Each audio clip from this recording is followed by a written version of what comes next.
Drake is now dragging lawyers into his beef with Kendrick Lamar. I know y'all have heard about this by now. Drake filed a court petition Monday against his own record label, Universal Music Group, and Spotify, by the way, accusing them of harming him by allegedly boosting Kendrick Lamar's Not Like Us. Think of Justin Bieber and Lady Gaga and the new people. Well, different strokes for different folks. I make music. Imagine the biggest names in music, Drake, Michael Jackson, and Prince, all tied together by a chilling web of power, greed, and ultimate betrayal. Could the very industry that helped them rise be the same one plotting their downfall? Well, buckle up, because this story is going to blow your mind. Alright, let's get into it. So, Drake is not just fighting for his reputation, he's dragging Universal Music Group, UMG, and Spotify into court, and the tea he's spilling is piping hot.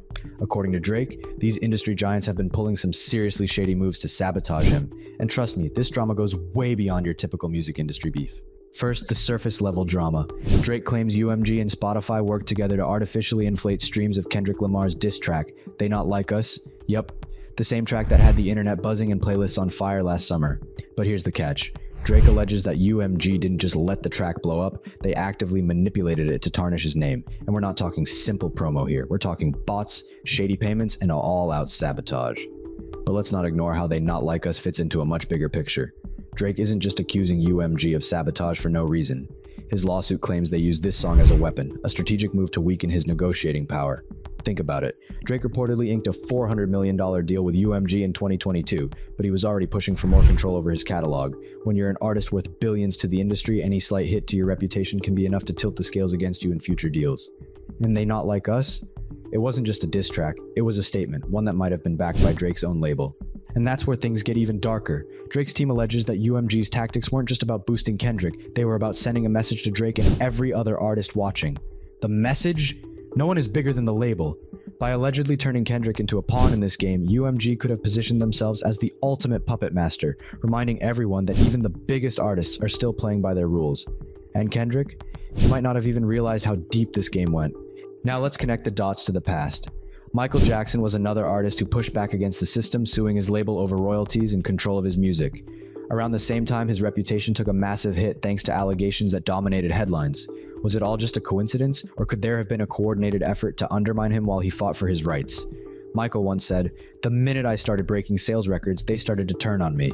And that sentiment feels eerily familiar to what we're seeing with Drake right now. And then there's Prince. He wasn't just an artist, he was a pioneer in the fight for creative freedom. His battles with Warner Brothers over ownership of his masters are legendary, but they came at a cost. He famously referred to himself as a slave to the industry. He and I see even writing the word on his face during performances. Prince eventually won his independence, but not without making enemies in the process. His sudden death in 2016 left fans reeling, and some couldn't help but wonder if his fight for control made him a target in an industry that thrives on ownership and power. But why is control so important to these labels? Simple: money and influence. Owning an artist's catalog means profiting from their work long after they're gone. It's why Michael Jackson's estate continues to generate millions each year, and it's why Prince's catalog is considered one of the most valuable in music history. When artists like Drake, Michael, or Prince start demanding control, it threatens the entire system. And for labels like UMG, that's a risk they just can't afford to take. Drake's case also shines a light on the power dynamics in the industry. For years, artists have been at the mercy of labels, signing deals that often leave them with little to no control over their work. And while some, like Drake, have managed to negotiate better terms, the vast majority are still trapped in contracts that prioritize the label's profits over the artist's rights. Drake's fight isn't just about his legacy, it's about setting a precedent for every artist who comes after him. But it gets darker. Drake is hinting that these tactics aren't just about him, they could be part of a much bigger agenda that's been lurking in the shadows of the music industry for decades. An agenda that might have even played a role in the untimely deaths of legends like Michael Jackson and Prince. Yeah, I said it. We're going there. Now, rewind to last year. Kendrick's diss track was everywhere, dominating streams, trending on TikTok, and sparking debates all over social media. Drake? He was left fuming, claiming the song's success wasn't organic. Legal documents reveal that UMG allegedly used bots to boost streams and paid influencers to promote the track, even turning a blind eye to copyright violations. If true, this wasn't just a smear campaign, it was a full-on assault on Drake's legacy. But wait, here's where it gets really messy. Drake's lawsuit dives deep into UMG's shady history. He accuses the company of engaging in payola, a practice where labels secretly pay to push certain songs. If that sounds familiar, it's because UMG was fined $12 million for this exact tactic back in 2006, and according to Drake, they're still at it. Drake's team is taking it a step further, accusing UMG of violating the RICO Act. Yep, that's racketeering, something you'd expect in a mafia movie, not the music business. If these allegations hold up, this could expose a side of the industry that's been carefully hidden from public view. And if you think this is just about chart wars, think again. Drake says this is about control. Over the years, he's become one of the most powerful artists in the game, owning his catalog and generating billions in revenue. And that apparently makes the industry very uncomfortable. But here's where things take a truly chilling turn. Drake isn't just pointing fingers at UMG for ruining his career, he's suggesting that the same forces sabotaging him might have been involved in the deaths of Michael Jackson and Prince. Yeah, let that sink in for a second. Let's rewind to Michael Jackson. Back in 2003, the king of pop went head-to-head with UMG in a heated legal battle over unpaid royalties. Michael accused the label of breaching agreements and exploiting his work without consent, and during this time he faced some of the darkest moments of his career.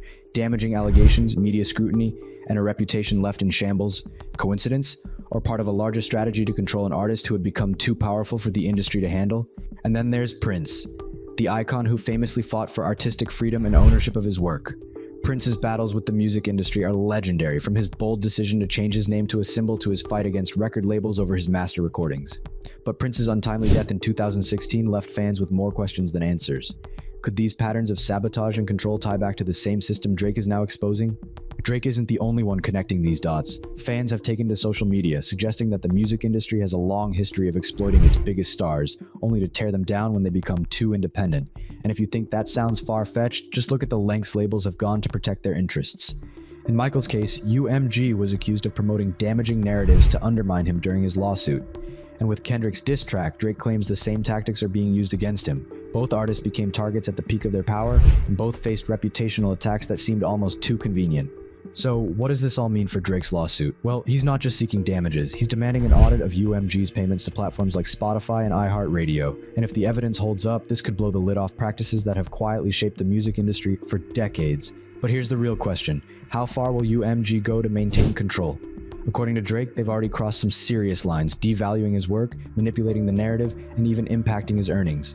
And if these allegations are true, it's not just about Drake. It's about every artist who's ever been caught in the crossfire of an industry that values profit over integrity. As we unravel this tangled web, one thing becomes clear. This fight isn't just about music, it's about legacy. It's about who gets to control the narrative, who gets to own their work, and who gets to decide what's remembered. But let's not forget the public's role in all of this. Social media has changed the game, giving fans more access to their favorite artists and more power to influence narratives. Drake's lawsuit has sparked a wave of speculation online, with fans connecting the dots between his claims and the industry's history of exploitation. Platforms like Twitter and TikTok are buzzing with theories, and the conversation is only getting louder. If UMG thought they could sweep this under the rug, they might be in for a rude awakening. So what happens next? If Drake's allegations hold up in court, this could be one of the biggest scandals the music industry has ever faced.